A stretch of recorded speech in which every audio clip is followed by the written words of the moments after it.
The kind of dedication that Chris has to tattooing is something that I've never seen from anyone else. Tattooing is everything to me. I know it's what I'm born to do. I know that's my purpose. Chris Trevino, he's the American guy to go to if you wanted traditional Japanese work. He's always real serious about, getting it right. I mean, his Japanese stuff is flawless. I like seeing those bodysuits because the overall picture is very striking and stunning. It's monstrous because of the scale. In the 90s, we did that wild style, super tough, bright colors. You could see it from the freeway. Back then, all the crazy shit came out of Texas. So you look at his house, you look at his shop, he's just obsessed with collecting things. I don't think he has ever taken it easy at all. He is just full-blown all the time. I've worked on people for 32, 33 hours straight, a couple times, just to see if I could do it. Kids who are into tattoos, they have no idea who Chris Trevino is. I'm like, are you kidding me? He goes, I don't even take showers sometimes because it takes too much time away from tattooing. It just feels so unattainable. Most people have to sleep. It means everything, it's my life.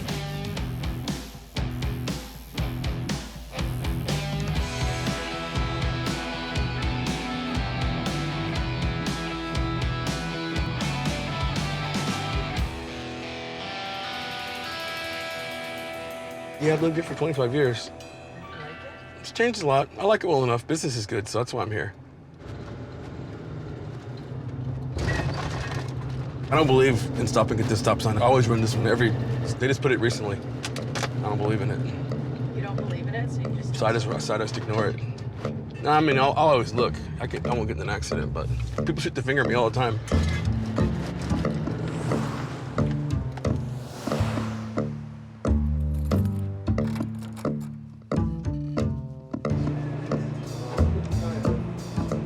How long have you been using that stuff now?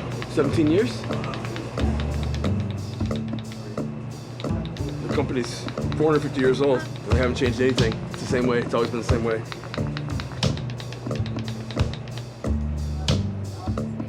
Chris is mostly known for large-scale Japanese work. He was, and probably still is, kind of my tattoo hero. Good to see you, man. Thanks. Good to see you, too. Yeah. As far as Western tattooers doing Japanese tattooing, yeah, I mean, there's probably nobody that knows more. I think Chris ranks at the very top. I don't know anyone who, in the West, compares to that. What's your favorite tattoo? Probably dragons. Still, I love doing dragons. Yeah. When I was working there, his dragons were like no one else's.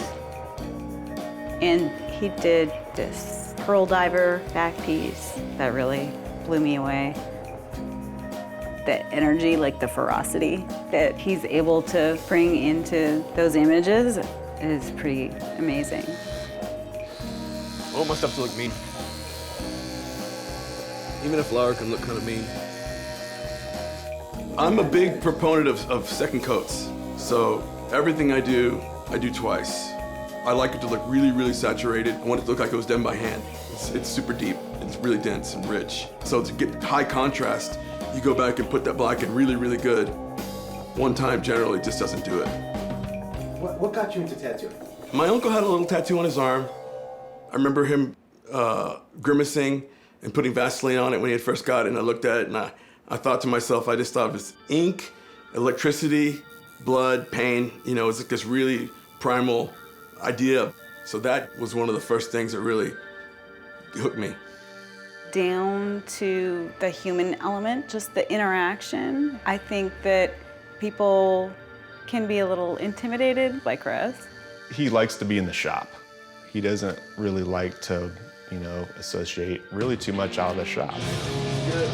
Great job. Yeah, this is awesome. You walk into perfection, and that's how you could picture Chris Trevino's mind. With Chris, he's all in. If he likes something, he's going to be obsessed with it. What's on the walls? Majority is Ed Hardy. I have a couple of Ozuma pieces I love. I have a lot of Malone stuff. I have Horiyoshi 3. One Bob Roberts piece in here. I mean, it's my favorite artwork, you know? Well, that's the thing, is having all the good reference around you. It's kind of like the shop is a book, you know, like with all the best parts of tattooing. He's very much a collector in the way that a lot of tattooers are. I think tattooing attracts like a very obsessive personality.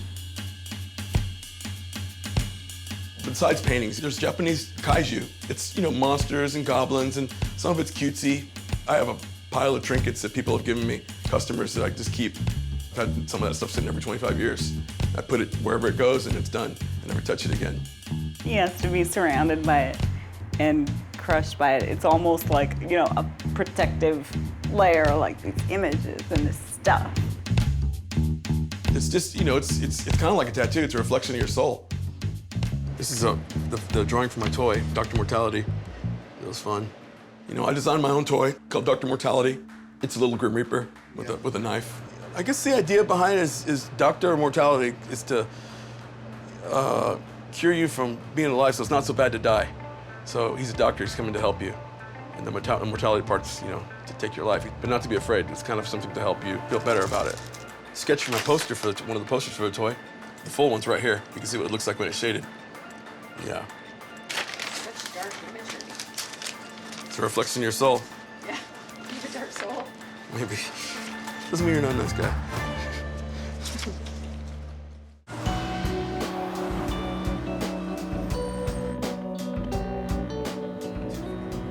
So, you want me to write it on a card? You want to take a picture of this? I mean, I just saved it to my Oh, you got it? Okay, Yeah. I'll remind you the day before. Yeah, cool. Yeah, I'll call you up. When I was about 15, I got a Spalding and Rogers catalog. When I saw that stuff, and I saw especially the Japanese stuff, I was blown away. That's kind of what did it. And then the fellow that taught me, named Bob Moreau, opened Perfection Tattoo in San Antonio. I guess it was about 86. I'd never really seen a tattoo like these like screaming neon green colors. He loved to use it.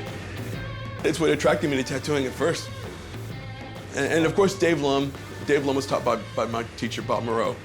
And Dave was doing the most outrageous, full color, beautiful, heavy duty tattoos. Doing all the whacked out, crazy dicks and pussies and any crazy thing you could think of. You know, he's putting on people's titties all over the place. And he put pee in the mouth of mine. He's like, you know, I was like, what is that yellow? He's like, he's got a mouthful of pee, you know? Chris bought Dave Lum's shop when he moved. So that's how Chris ended up in Austin. What is it about Texas tattooers and color? I guess it could be Texas traditional or Texas trad. It was this take on American traditional tattooing, and they always added their Texas flavor. So you could tell when Chris Trevino did something. People in Austin were totally open to just getting the craziest tattoos that you can imagine. I didn't know tattoos could look like this. I'd never seen anything like it. So big, so bright, so crisp. This stuff looked like spray paint. When I started working with him in the late 90s, it had shifted, and then there was more and more Japanese elements brought into the tattooing. And then he completely broke off into Japanese, and it was almost an overnight thing.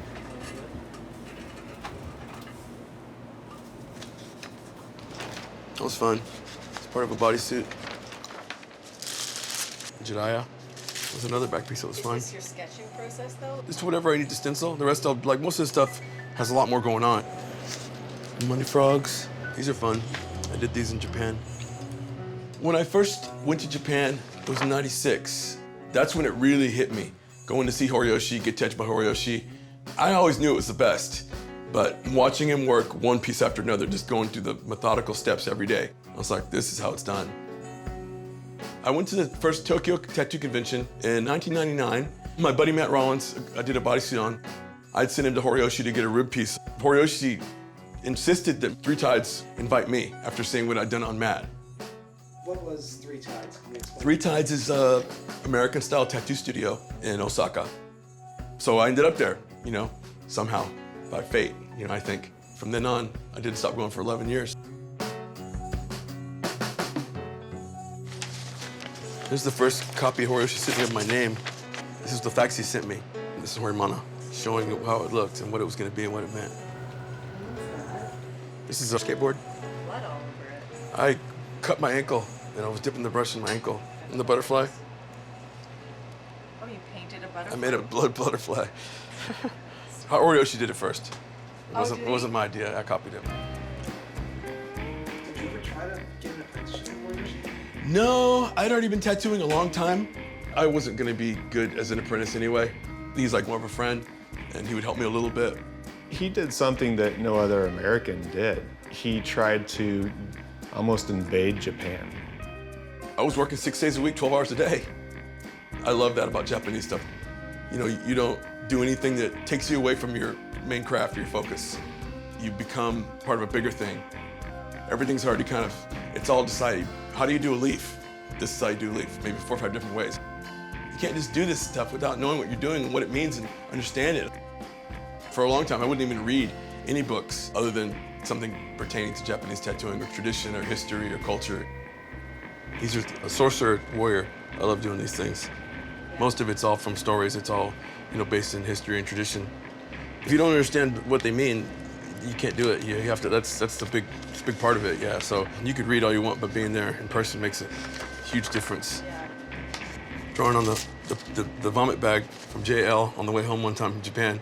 He took what he learned from copying Horiyoshi's tattoos and then incorporated his own personality, his own flavor. And that's when I decided to get a back piece from him. I was super influenced by him. 5 trips, 10 sessions, 70 hours. You look at it and it's beautiful. It's sick. Thanks for coming in early. I'd been looking and looking because I'm part Japanese, so I wanted Japanese arts. I called him and the first thing I said, "Do you still do Japanese tattoos?" And he goes, "Yes." He goes, "What are you looking for?" I forgot what I said. Oh, you wanted a koi and a tiger. Koi and a tiger, yeah, koi and a tiger or something together, you know, because I seen his work and the kois were beautiful, and then the tiger, he said that combination don't work. When I talk to somebody about the first arm, they're like, "Well, I want to get a tiger and a koi." It's like, no, because it doesn't make sense. You can get, you know, if you want a tiger on one arm, that's fine, but you're gonna get a dragon on the other arm. Otherwise, it's gonna not fit. So I'll start to name options before we even do anything to make sure we're not painting them to a corner. I had to wait till my mother died because she's Japanese. So obviously when I came home with the snake on my leg, oh my God, Yakuza, oh. And then she passed, and that's when I started back up again. After this one, we're gonna do the full back one. I may be 64 years old, but I feel young.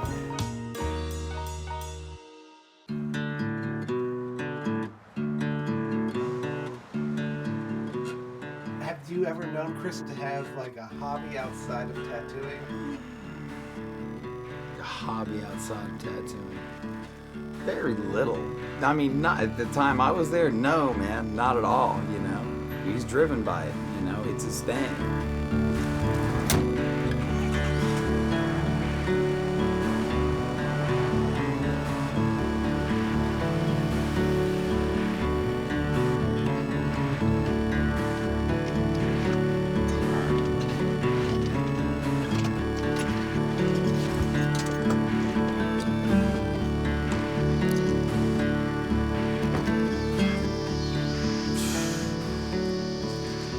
Somebody knocked it over, or it fell. It wasn't like that earlier. It's never fallen.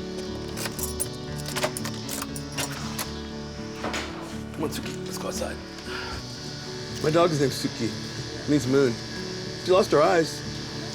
She got glaucoma. I had to have them removed, but she's fine. She gets around pretty good. Yeah. I heard a funny expression. Tattooing is like coal mining. No matter how many showers you take, no matter how much you try to wash it off, you're always taking a bit home. But Chris took a lot more than a little bit home. You know what I mean? He lives in the coal mine. Here, as soon as you walk in, that's mostly Sailor Jerry.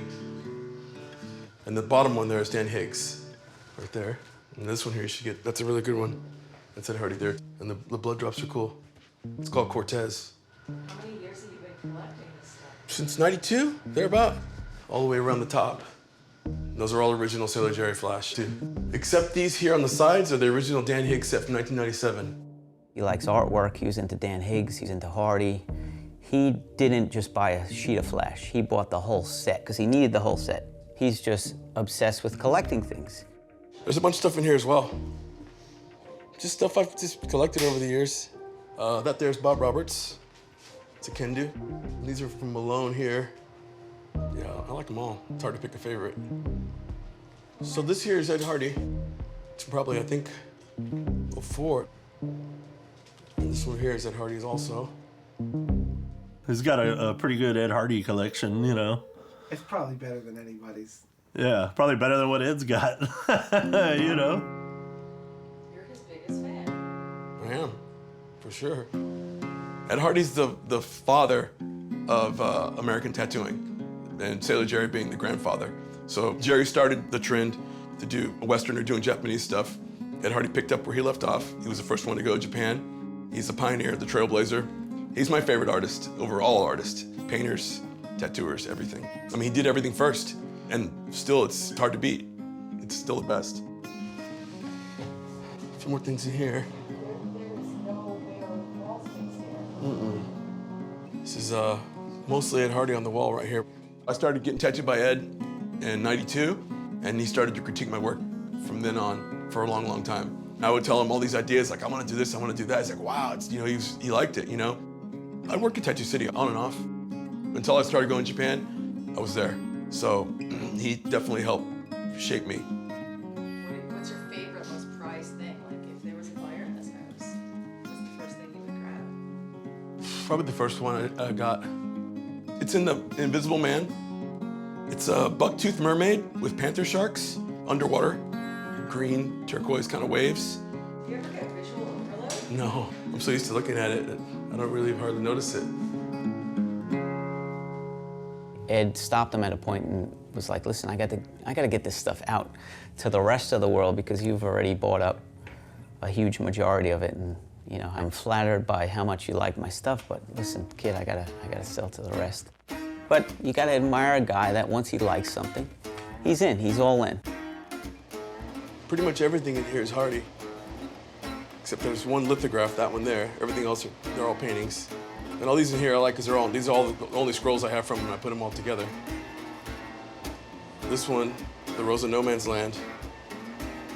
And this one on the other side are a pair. So what about the rifle beside your bed? Protection? That's real. It's real, yeah. It's loaded, it's ready to go. Texans don't around.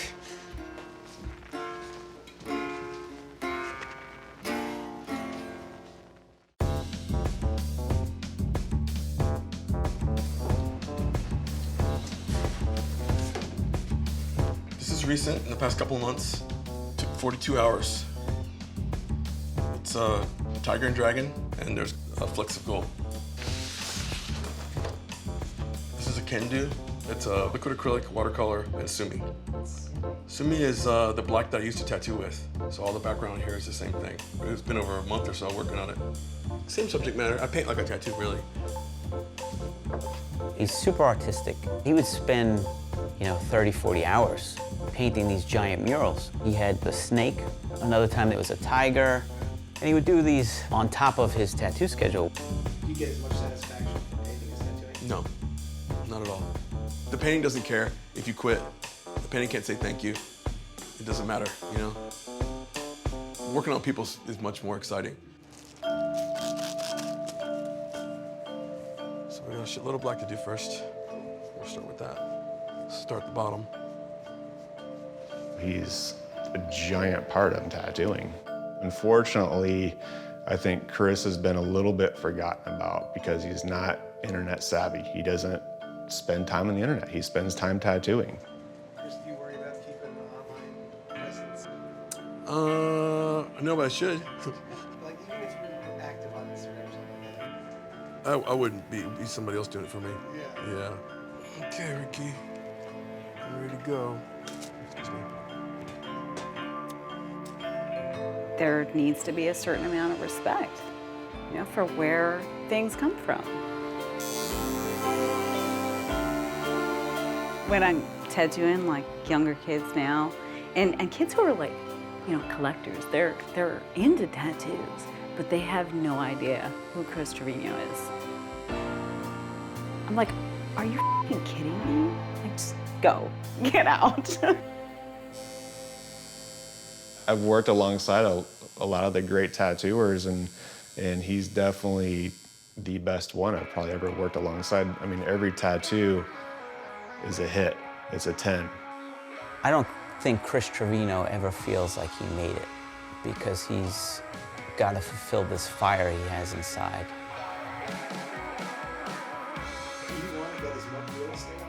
Of course, yeah, that was always, yeah, that's the whole goal, you know.